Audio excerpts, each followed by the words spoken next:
Welcome everyone to another episode of Slasher Scotty. I am your host, Scotty McCoy, and boy, do I have a surprise for all of you.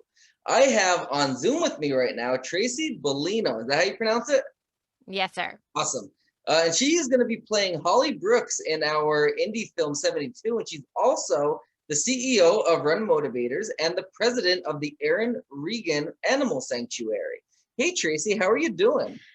Pretty awesome. How about you?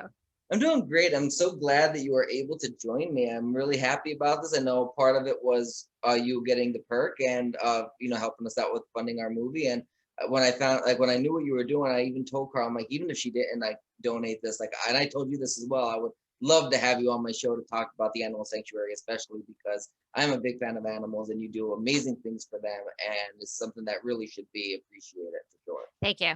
Thank you. No problem. So the first thing I have, the first couple questions are about 72. So how did you find out about the 72 Indiegogo campaign? Well, Carl Miller, who wrote the screenplay, actually wrote part of the screenplay at my poolside when he was visiting here last summer. So Nice. I kind of became invested into it then. And, he's one of my good friends. So, I want to do anything I can to support him. And when I saw the perks pop up there, I was like, that's totally cool. Like, I need to do this. Awesome. And he really is a really cool guy. And this script is freaking amazing. Like, he's doing great with well, you see, he told me very vaguely what it was about. And I don't know anything else other than that. And I'm so excited. I can't wait to read it. I can't wait for everybody to see this. Like, we're like in our fifth read right now, and he sent me the most updated copy a couple days ago. And because we're getting everybody that got our Indiegogo perks now, putting them into the script and everything like that. Adding all the extra people. Update. Like, this is coming out amazing. Like, it's really coming out really good. I'm really excited. What was I gonna say? Will you be coming to Pennsylvania to film your scenes? Yes. Let me turn this down. Sorry, I forgot to turn this off. My mom will be happy to hear that too, because I don't get to visit home much. So awesome. Yes, that I'm really excited, because I'm really excited to meet you, to be honest with you, because I know Carl's like talks about you like like you're the greatest thing, and I'm like, she has to be. She rescues animals. I mean, that's a really strong task to do. Like, that's really something big. Like you have to really have the time and the patience and the effort to do all this. And I'm really looking forward to meeting with you. I mean, just alone, that's very impressive. Like, it really is. Thanks. Yeah, it's a lot more than I bargained for. We'll put it that way. Right.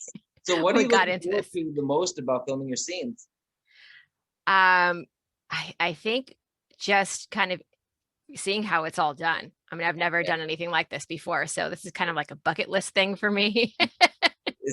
So I'm just super excited to, I've always said, like, I want to be in a movie someday. So this is my chance. This is awesome. This is the perfect opportunity. And it's going to be, like I said, the script is coming out phenomenal. So I can't wait to see I don't know what Carl wrote for you yet. I don't think, maybe he wrote in for you, and I just didn't get I didn't see those pages yet, but I know that he's going to probably write something really amazing for you. Absolutely. So speaking of Carl, like, in your own personal opinion, what can you tell everybody about Carl? Like, what kind of guy is he? Oh, okay. I thought we were gonna like start talking like shots at the bar kind of things. Carl is amazing. I don't have a lot of really, really close friends, but I definitely consider him to be one of them. He's the type of guy who will like drop everything to help somebody, and he's been instrumental for me, like in my moves, and like he helped us move across the country. I flew him out there when I lived in Washington. I didn't trust anybody with my dogs. I'm that kind of helicopter dog mom. And I flew him out to Washington to dog sit for us so that my husband and I can go to Astoria for the weekend. And then it was awesome, because then, I have a reliable friend, someone I trust with my pets, but also somebody that, we spend a couple extra days out there and to hang out and get to visit and explore a little bit with too. So he is just, he's an amazing person. Right. Yeah, he really is. And he, like you said, he drops everything at the drop of a dime just to help somebody out. And he's done that a lot for me with Gravestone. Like he like what I remember when we were at the end of Samhain, like I was so impressed with his work as an associate producer on set. Like he was really knowledgeable, really good at what he did. And I'm like, hey Carl, I said, would you like to be an executive, be our chief operating officer? I think at first he was like VP of like film production or something like that. But then we let go of our original chief operating officer. I'm like, you want to be our chief operating officer? Like, absolutely. Like he couldn't be more happy to do it. And now I never thought I would be like, co-owner of a company. Like I thought I would be the sole owner, the chairman, the head honcho of this company. And like I never thought I would give any part of my percentages away. And I was more than happy to do it with Carl because he's shown time and time again to be there for me and to help me out and to make this company grow. It's not like, it's all about Carl, all about Carl. Like we're a team. Right. Like, we make a really good team. Like even when we did our short film, like he really stepped up and we edited it together. Like I think it was like maybe at least 12 hours over the course of 2 days, just over like video and over texting and Facebook and all that. And we made it work. So he really did. We make a good team, and I'm really glad to have him on board. He's That's really a awesome. good person.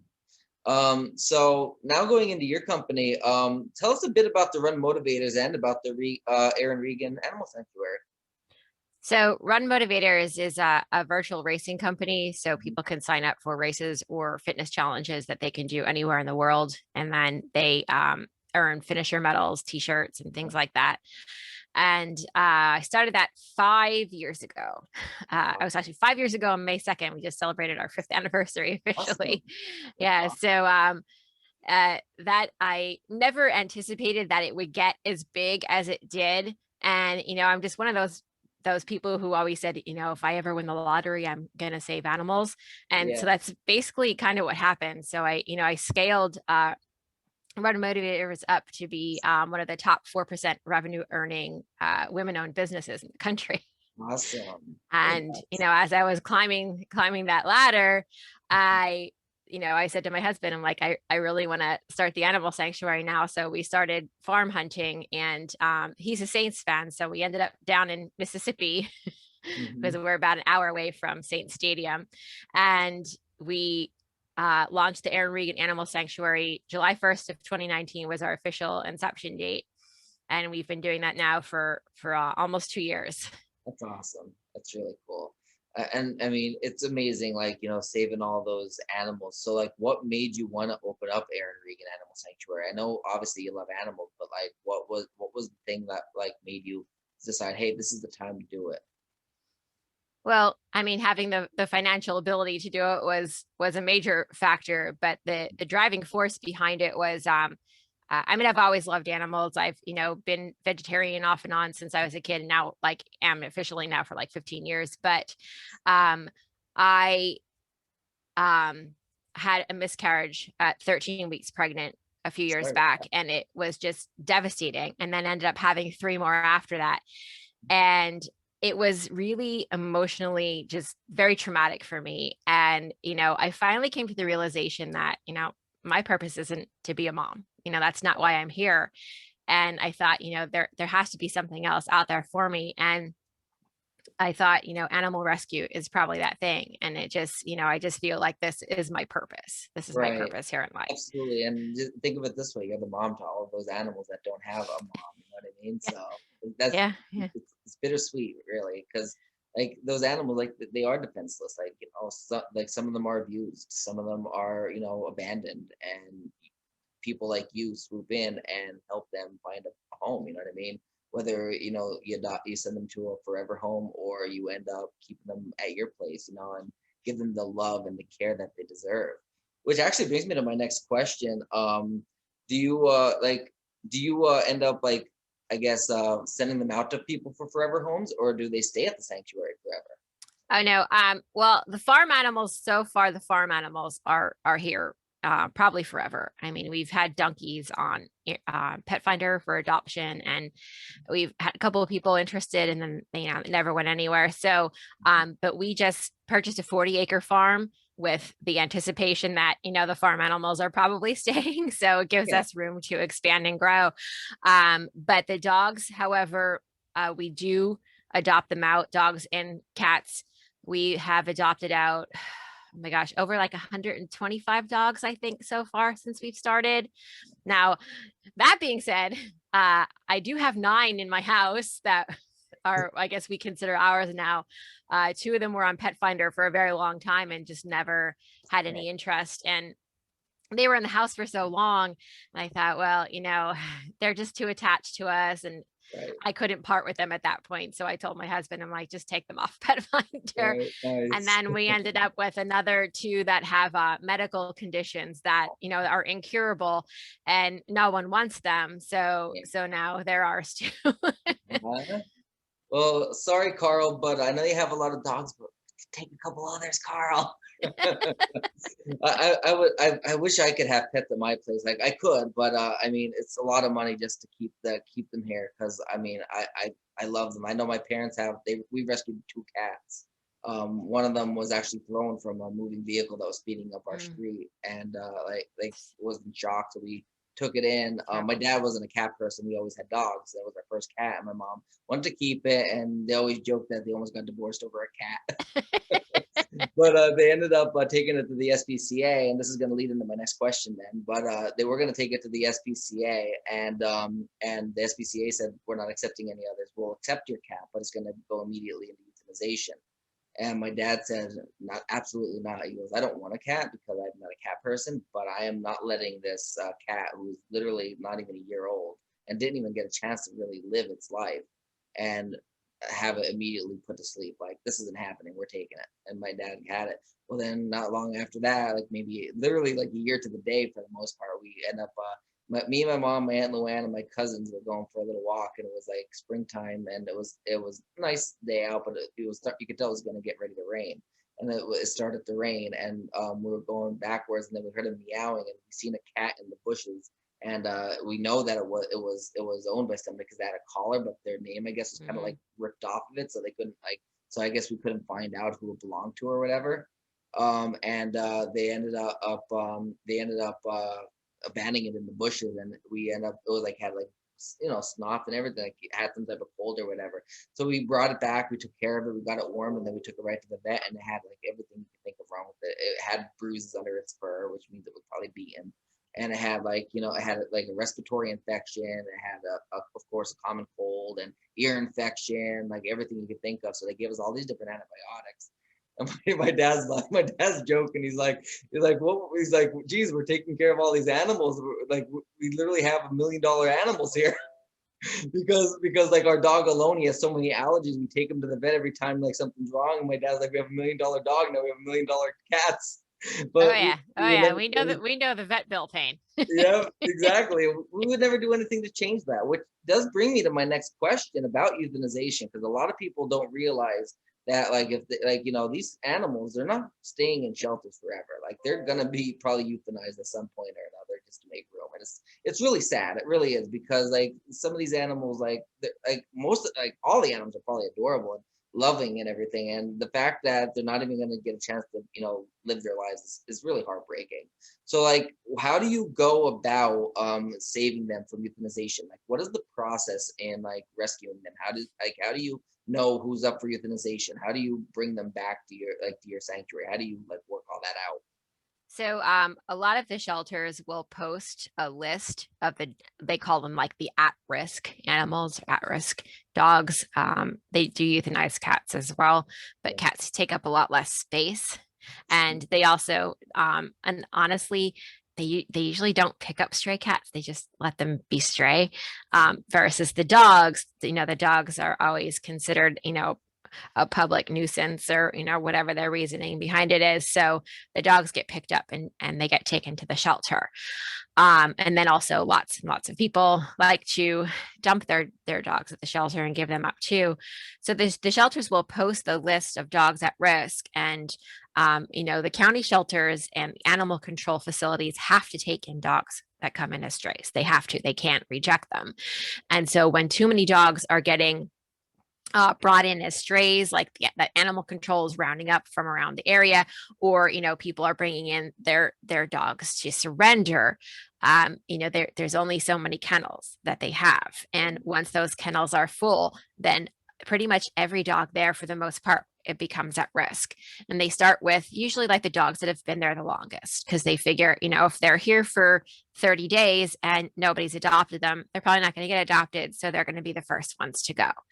And it doesn't necessarily mean anything, because I mean, there's puppies that go on the euthanasia list. We pulled from a shelter last week. From the euthanasia list, we had 2 puppies and an older dog who they thought was pregnant, and they were going to euthanize her even pregnant, because they had 18 kennels.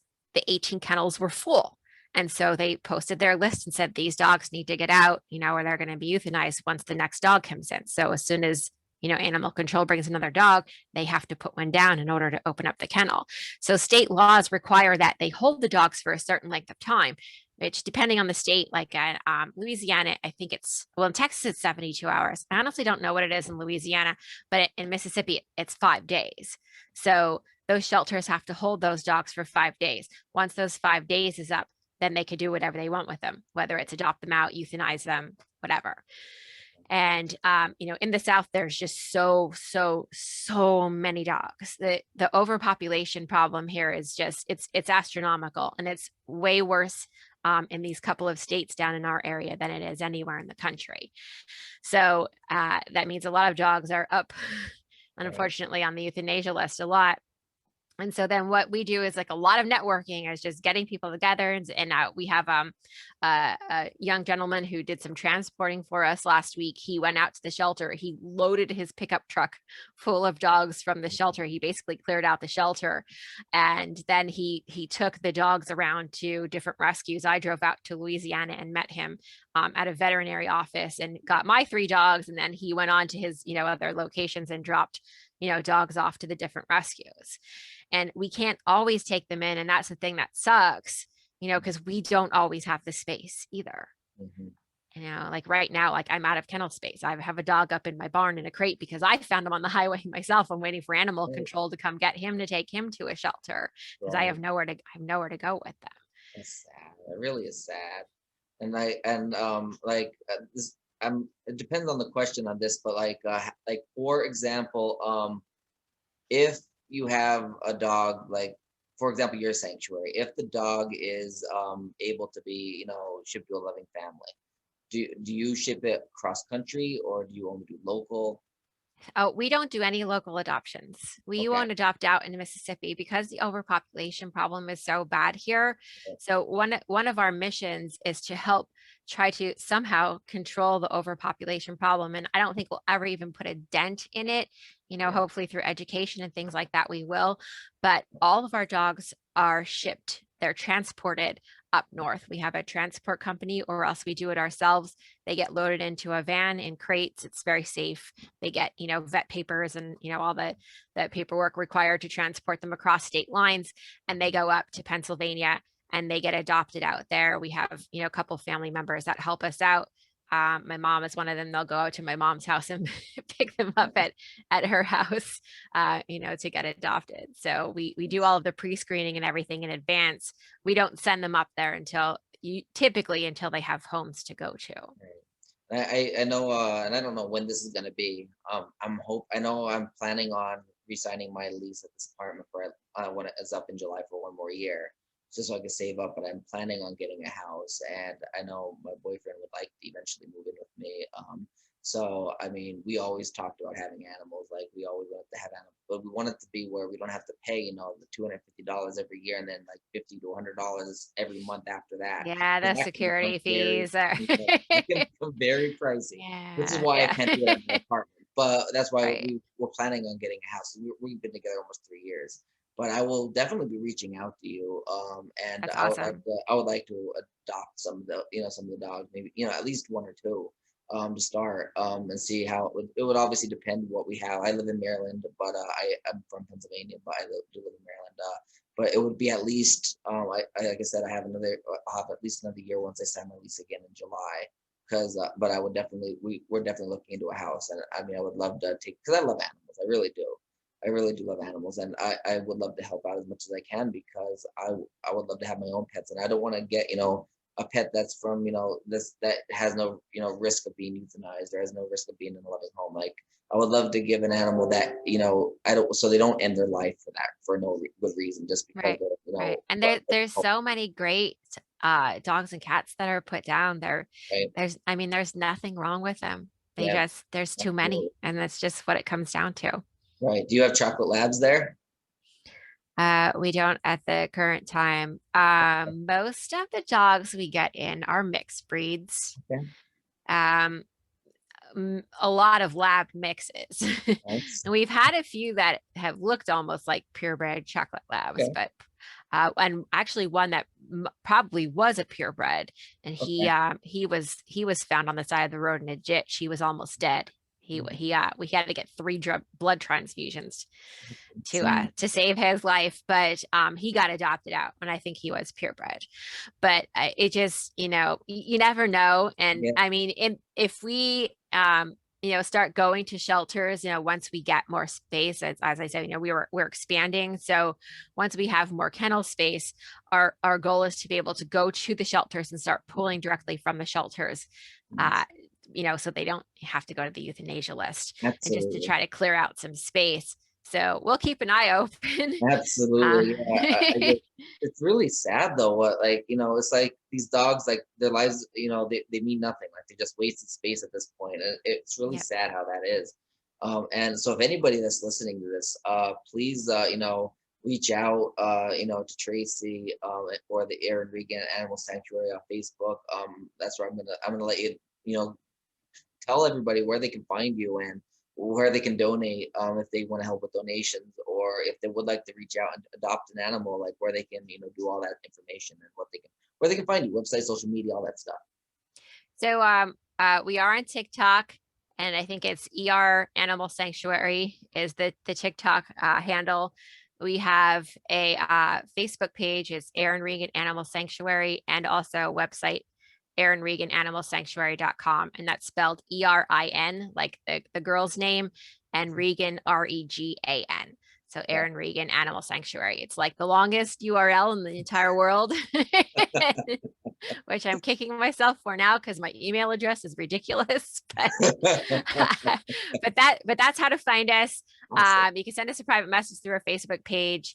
And on the website is all kind of contact forms. We have a donate link, which goes through PayPal. All major credit cards are accepted.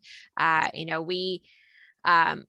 business does fund a lot of the sanctuary, and I pretty much use a large part of my profits to keep everything up and running and help the animals. Like for instance, we just took in a dog from Texas who was shot, and his bill was like $9,000 so far. Now he's in medical boarding, so it's going to be more than that. But we were able to raise about 4,500 of that. So the rest of the money comes from my business. So that's how we keep saving the animals. But obviously, the more donations we get in, the more animals that we can save. Absolutely. So definitely for those listening to this on all the podcasting platforms, for those watching this on YouTube, give a donation if you can. If you can't even donate, share the page, because I mean that costs nothing. Like if Yeah. you can't afford to donate, then you can afford to share the page and the And Facebook. and shares really do help a ton, because it's how we've gotten a lot of our dogs adopted out. We do have them listed on Pet Finder, but on Facebook, we can post more pictures and videos and more information about them. Right. Pet Finder has its limitations, and with all the shares that we get, sometimes it just takes getting that pet into the eyes of that one person who was like, oh my gosh, that's like a dog. It looks like a dog I had growing up, or something like that. They just kind of connect for whatever reason, and it just really helps to get the Really word out does. there, I'll, get them I'll give you, I'll adopted. give you a donation as well. I'll definitely do that Thank for you. you. Of Thank you. course, I'll do that one after the interview wraps up. But also, I know that like I know personally from the 72 when you go campaign. I'm sure from your donations that, like, if for example, if I can't afford to donate but I want to share, my one share could lead to 5 of my friends that see this donating. Right. So their donation could be more than what I would even be able to afford, for example. You know Right. what I mean? Like sharing is like they say, it's old fashioned word of mouth.